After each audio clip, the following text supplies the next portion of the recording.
Assalamualaikum warahmatullahi wabarakatuh dan salam sejahtera. Baiklah, ini adalah sambungan tutorial ketiga cara penggunaan Kahoot.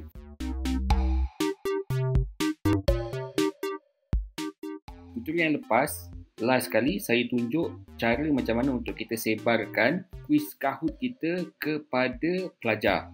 Okey, jadi sekarang ni katalah saya beraksi sebagai pelajar dan kita cuba masuk ke dalam kuis tersebut.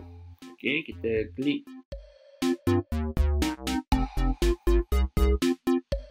Okey, kemudian kita masukkan nickname.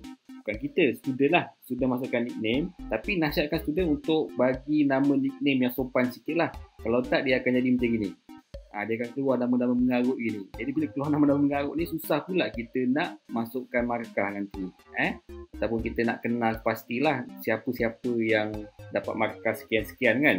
Jadi pastikan student dia masukkan nama yang elok sikit. Saya cadangkan suruh dia letak nombor pendaftaran di hadapan secara ringkas. Okey.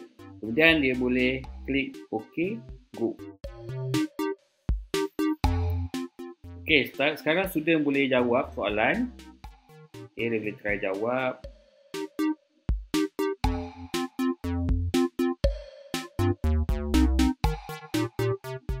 Okey, dia punya markah penuh bagi satu soalan adalah 1000 ataupun 2000 berdasarkan apa yang kita set lah. Jadi student akan dapat markah 1000 kalau dia jawab dengan kadar yang paling cepat. Ini dia dapat markah 950. Jadi dia kurang 50 markah sebab dia jawab lambat. Kalau student tu betul-betul bersedia untuk jawab soalan ni, maksudnya bila dia baca soalan, dia tahu jawapan, dia terus klik dan dia akan dapat markah yang tertinggi. Okey. Kita try satu lagi soalan.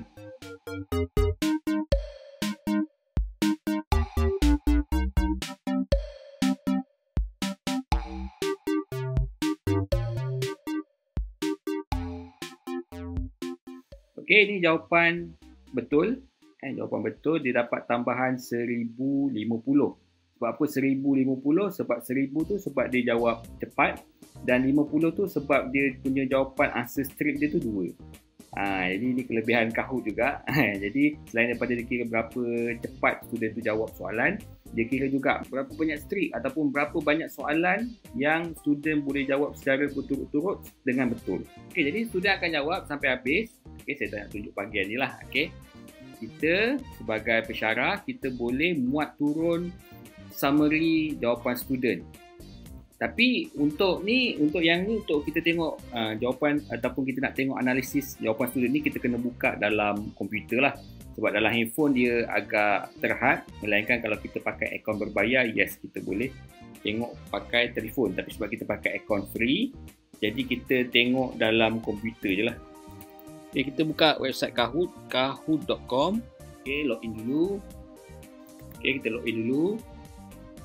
Okay, jadi untuk kita melihat report student ataupun report quiz yang student telah buat, kita boleh klik pada report.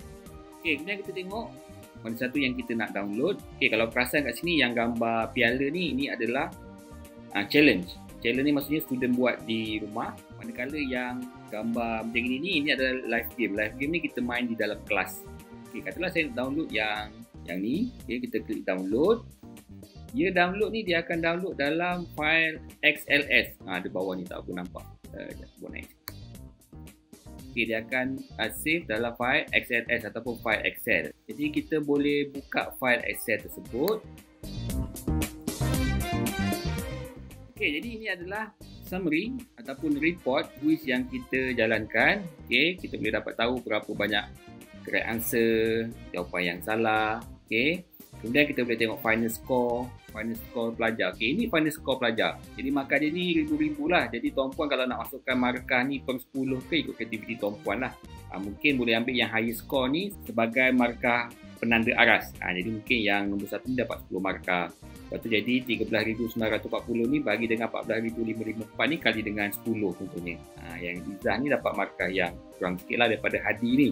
Okey, dan menariknya dalam Kahoot ni juga dia ada summary bagi setiap pelajar tu apa yang dia jawab. Dia ada summary. Jadi kita tahu student tu jawab mana yang salah, mana yang betul, kita boleh tahu. Dan ada juga summary bagi setiap satu soalan. Satu soalan satu-satu ni ada summary juga. Baik, jadi itu saja tutorial Kahoot untuk kali ini, tutorial yang ketiga.